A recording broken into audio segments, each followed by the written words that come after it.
Saludos y bendiciones. Este es el quinto video de la serie Un Testamento, unificando el Antiguo con el Nuevo Testamento.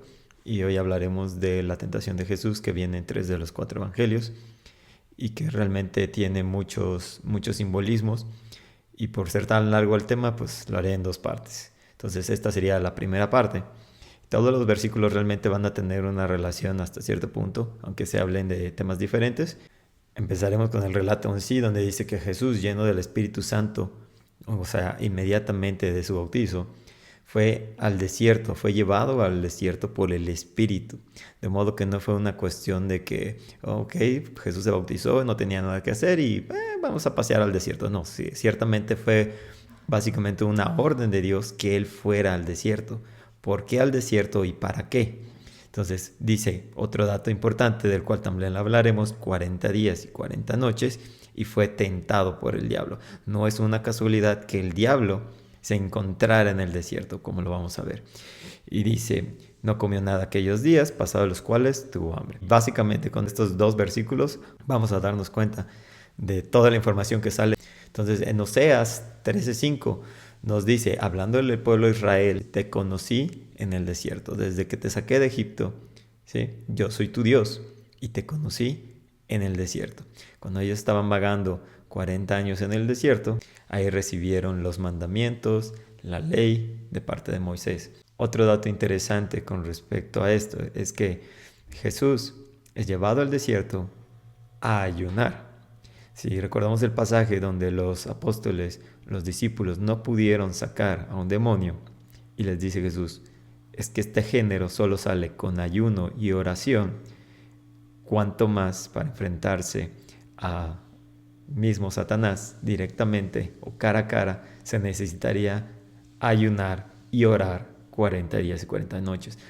Ahora, ya que entendimos un poquito que la decisión de ir al desierto no fue algo arbitrario, sino que fue algo planeado y fue con una intención, la relación con Yom Kippur, ¿sí?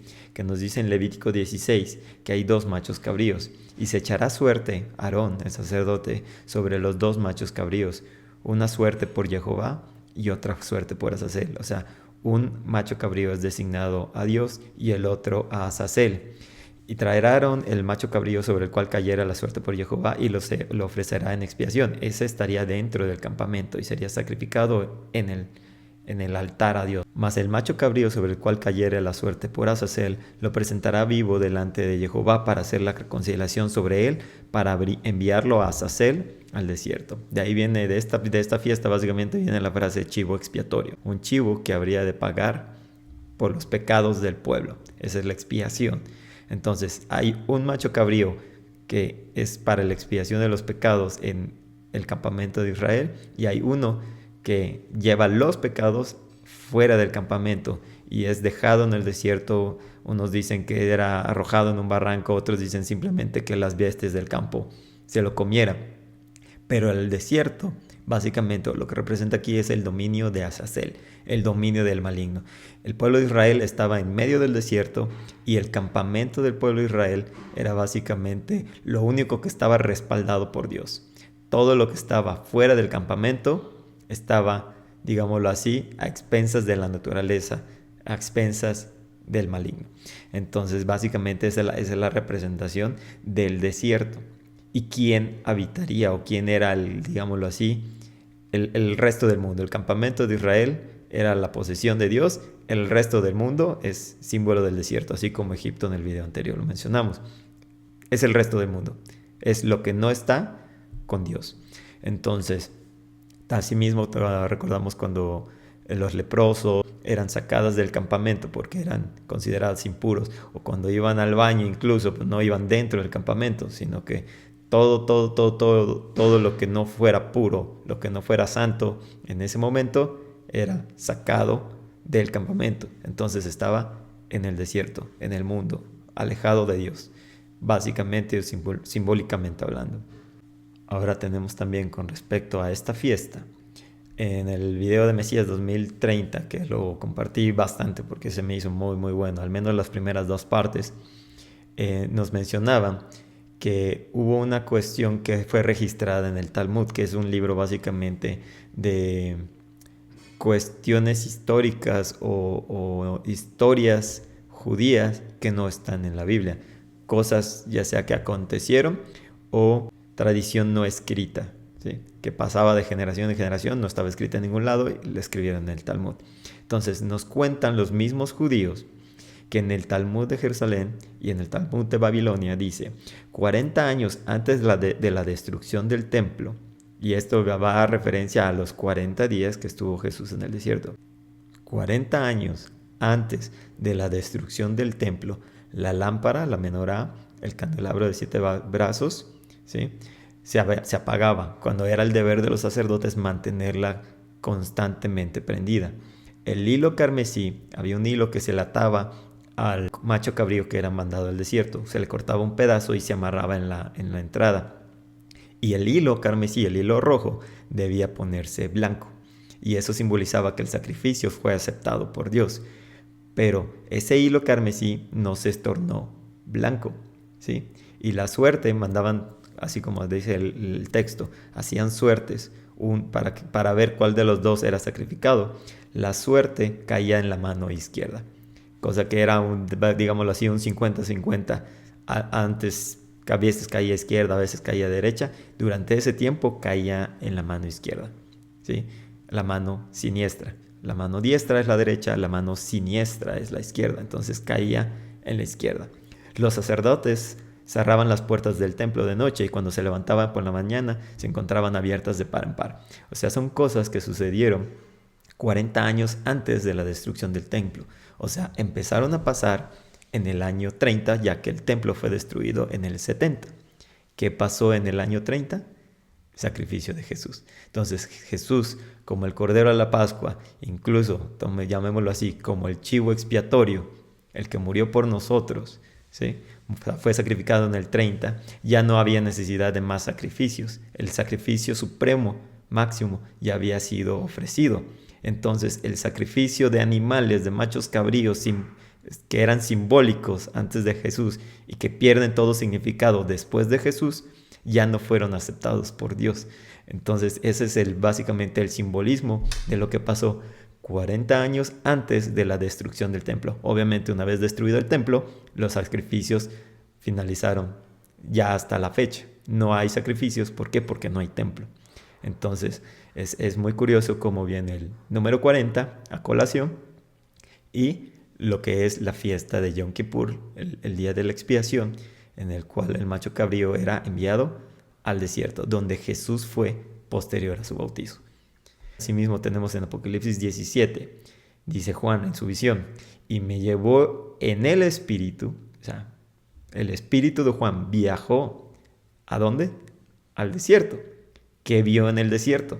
Una mujer sentada en una bestia escarlata, llena de nombres de blasfemia, que tenía 7 cabezas y 10 cuernos. De modo que Juan, en el espíritu, fue al desierto y vio a la bestia. ¿Quién habitaba en el desierto? Azazel, Satanás, el maligno, la bestia. Entonces no es una coincidencia, sino que todo es un simbolismo. Haciendo un poquito de hincapié a Elías, que vimos en los videos anteriores, nos dice en Primera de Reyes 19 que cuando huye de Jezabel, porque lo querían matar por haber dado muerte a los profetas de el personaje que hablamos en el video también anterior, dice, se levantó Elías y comió y bebió, y fortalecido con aquella comida que le había preparado el ángel de Dios, dice, caminó 40 días y 40 noches hasta Horeb. O sea, le estuvo caminando 40 días y 40 noches hasta el monte en el cual se encontró con Dios nuevamente, que estuvo en el desierto 40 días y 40 noches ayunando. En Génesis tenemos un recordatorio de que en el diluvio llovió 40 días y 40 noches. Eso viene en Génesis 7:4, en Génesis 7:2, Génesis 7:17 y en Génesis 8 nos dice que cuando el diluvio termina, se posa sobre el monte Ararat y pasados 40 días, o sea, no solo llueve 40 días y 40 noches, sino cuando para de llover, pasa un tiempo, pasan unos meses, el arca estaba, digámoslo así, navegando en el agua, y cuando se asienta en el monte, pasados 40 días, nuevamente el 40, es cuando manda al cuervo para investigar a ver si ciertamente ya hay tierra firme. En Génesis 34:28 nos dice que Moisés estuvo con Dios 40 días y 40 noches y no comió pan. Y básicamente hay una nota de que este es el primer ayuno registrado en la Biblia. O sea, el primer ayuno es Moisés encontrándose con Dios, no comiendo 40 días y 40 noches. Y escribió la tabla de las palabras del pacto, los 10 mandamientos. O sea, al ayunar 40 días y 40 noches, recibe los mandamientos, lo cual vamos a notar que en la tentación, a lo mejor lo vamos a ver hasta la segunda parte de este video, pero ciertamente cuando tientan a Jesús, Él responde con el Antiguo Testamento, responde con pasajes del Antiguo Testamento. Pero ¿cómo termina la tentación? Con un mandamiento. Al final de los 40 días que caminó Jesús, es tentado, se encuentra con el maligno en el desierto, en su territorio, ¿sí? De modo que fue Jesús a buscar al maligno, ¿sí? Para enfrentarse a él, por lo cual se preparó 40 días y 40 noches, y al final, ¿cómo vence Jesús al maligno después de haberle evitado la tentación con pasajes? Con el primer mandamiento, el primero y más importante. No, básicamente le dice, no te voy a hacer caso, no me interesa nada que me puedas ofrecer. Mandamiento número 1, solo al Señor adorarás. El as bajo la manga es un mandamiento, lo cual recibió Moisés después de haber ayunado, al igual que Jesús, 40 días y 40 noches en el desierto, en el monte. En Éxodo 16 tenemos como el pueblo de Israel, vagando en el desierto, fueron alimentados por Dios por medio del maná, el pan del cielo, como lo habíamos mencionado en otro video, y lo mencionaremos también en otro posterior acerca del ayuno, donde entraremos un poquito más en detalle, pero estuvieron comiendo nada más maná, el pan del cielo, el cual es un símbolo de Jesús, 40 años. Entonces se alimentaron 40 años, Jesús ayunó 40 días en el desierto en ambos casos. Amós 2 dice, a vosotros os hice subir de la tierra de Egipto y os conduje por el desierto 40 años. En Hechos 7:36 nos dice, hablando de Dios, diagonal, Jesús, lo sacó al pueblo de Israel, haciendo prodigios y señales en tierra de Egipto, y en el Mar Rojo, y en el desierto por 40 años.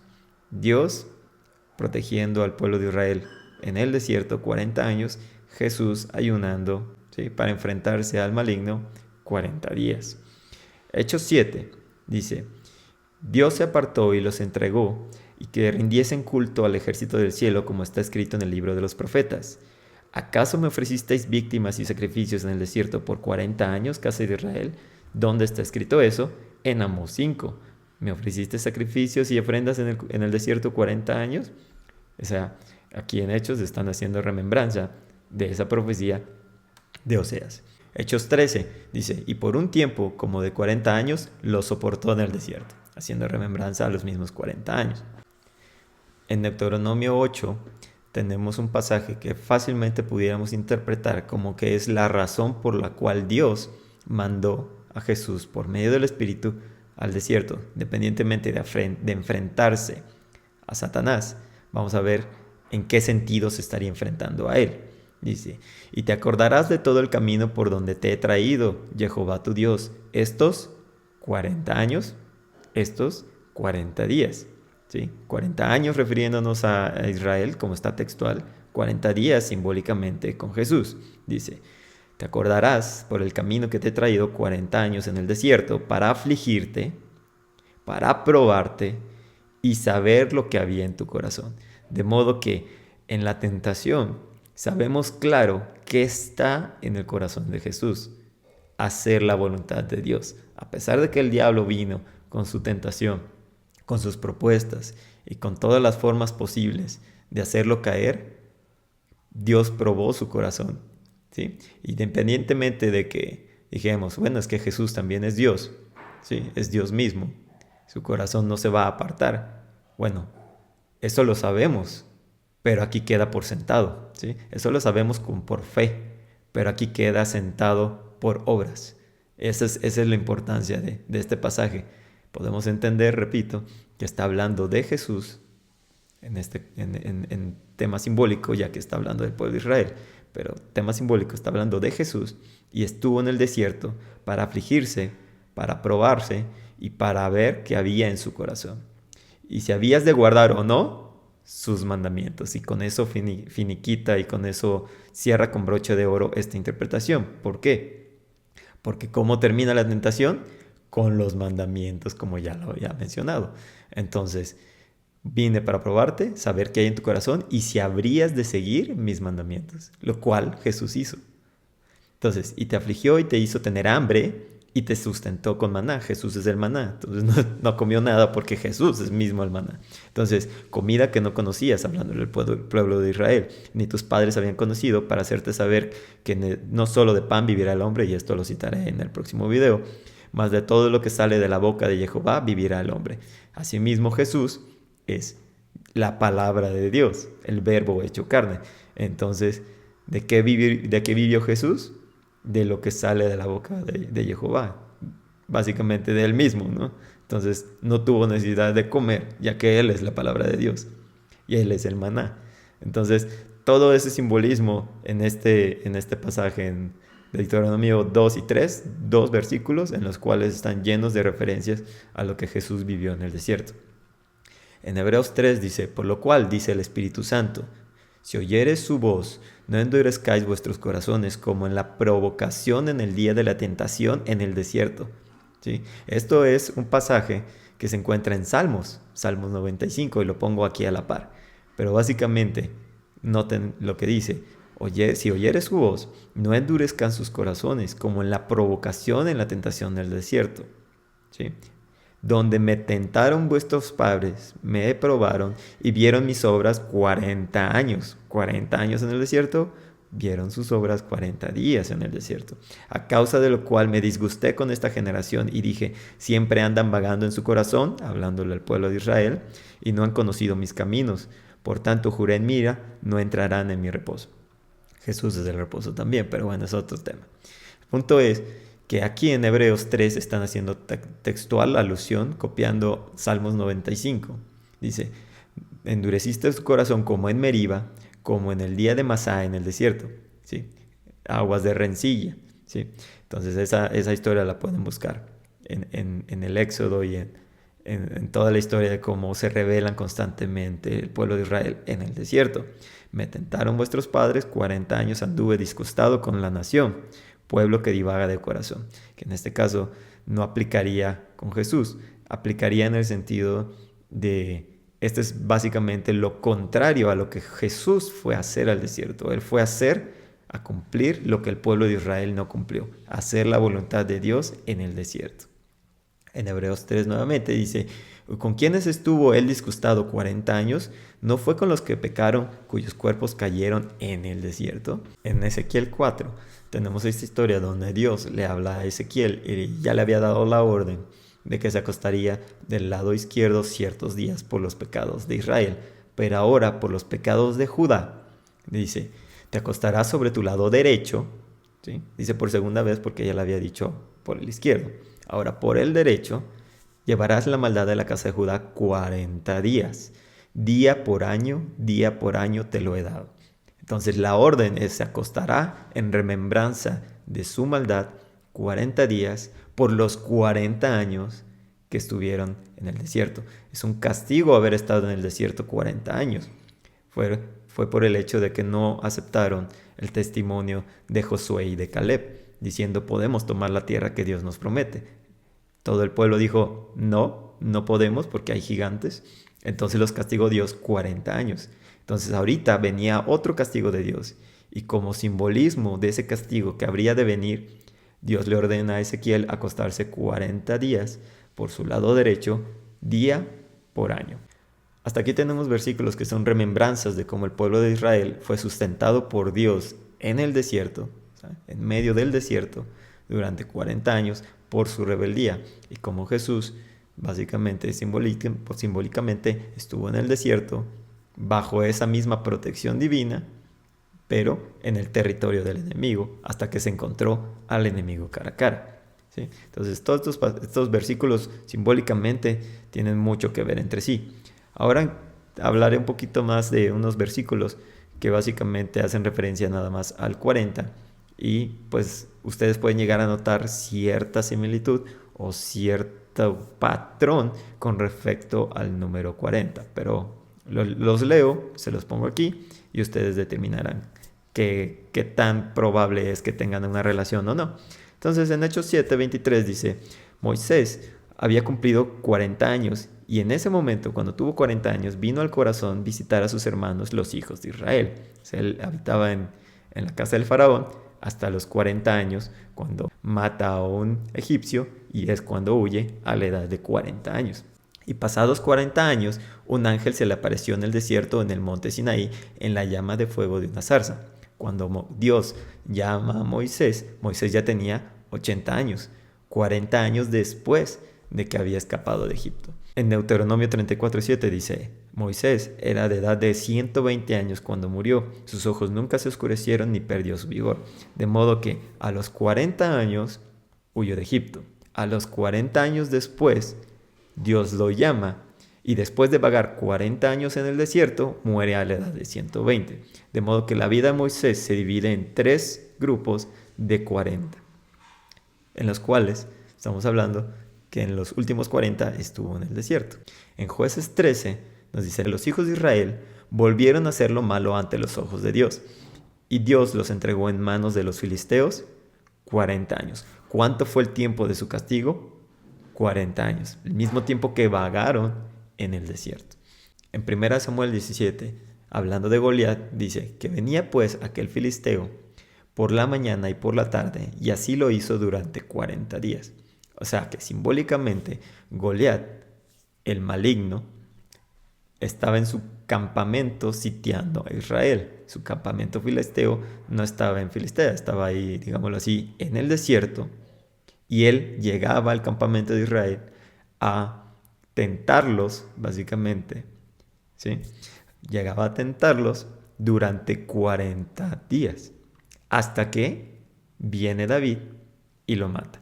Entonces, básicamente, Jesús, que es el póster David, y Goliat, que era el maligno, simbólicamente se enfrentan en el desierto cara a cara. Y cumple básicamente la profecía que dice, la descendencia de la mujer, Jesucristo, cortaría o acabaría con la cabeza de la serpiente. Entonces, básicamente, Goliat representa al maligno, representa a la serpiente, y efectivamente David le corta la cabeza a Goliat. Asimismo, en los diálogos podemos hacer una referencia a que Goliat le dice, daré tu carne a las aves del cielo, y David le contesta lo mismo. Y al final el que lo hace básicamente es David, el que cumple esa promesa.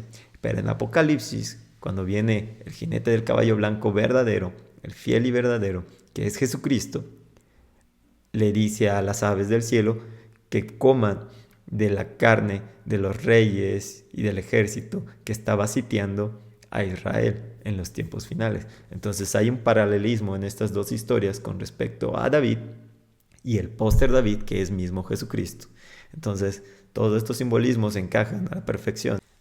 Ahora también haciendo referencia como al 40, como una prueba, castigo, corrección de parte de Dios, tenemos una ley en Deuteronomio 25, dice, se podrá dar 40 azotes, no más, ¿sí? A alguien que estás castigando se le puede dar 40 azotes, no más. No sea que si lo hieren con muchos azotes más que estos, se sienta tu hermano envilecido delante de tus ojos.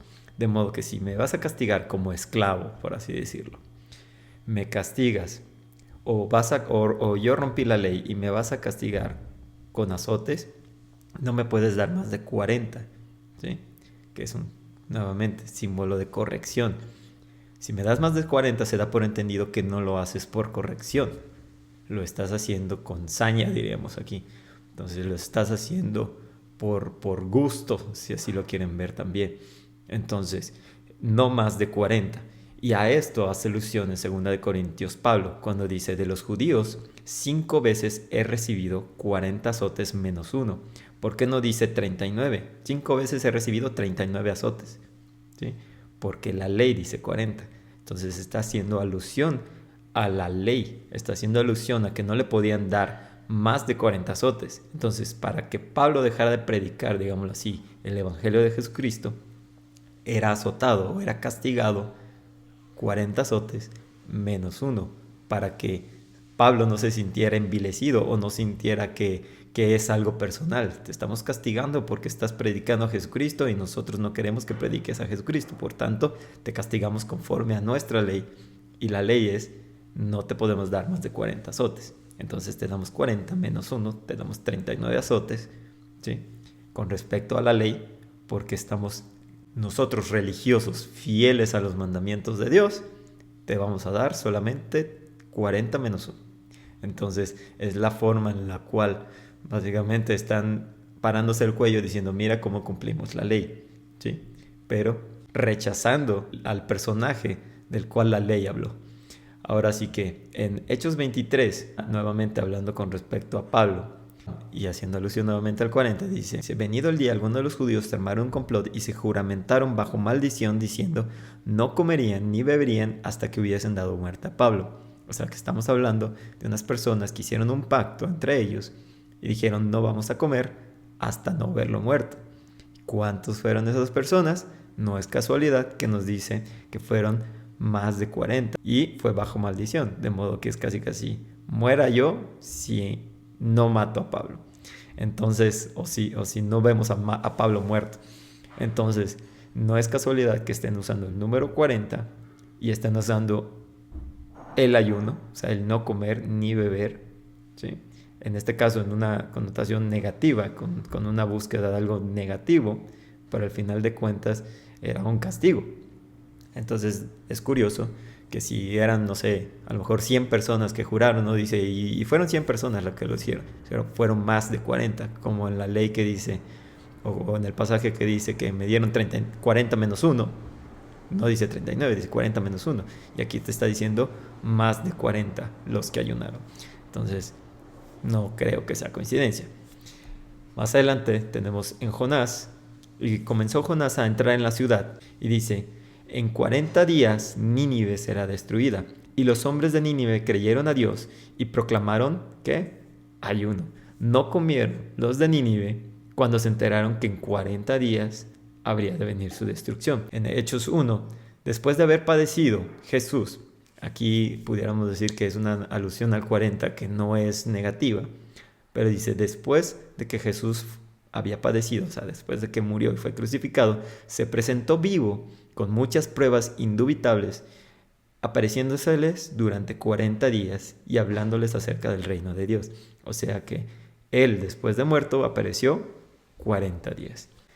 Ok, tenemos en Génesis 15, Hechos 7, Éxodo 12 y Gálatas 3 referencias ahora a los 400 años de cautiverio en Egipto, que no es netamente 40 el número como tal, pero estamos haciendo alusión a un periodo de prueba, un periodo de transición, un periodo de angustia que tiene que ver con un múltiplo del 4 o del 40. Y nos dice en Génesis que Jehová dijo a Abraham, tu descendencia será esclava ahí, en tierra extranjera, 400 años. Y en la cuarta generación volverán acá. O sea, 400 años hasta la cuarta generación.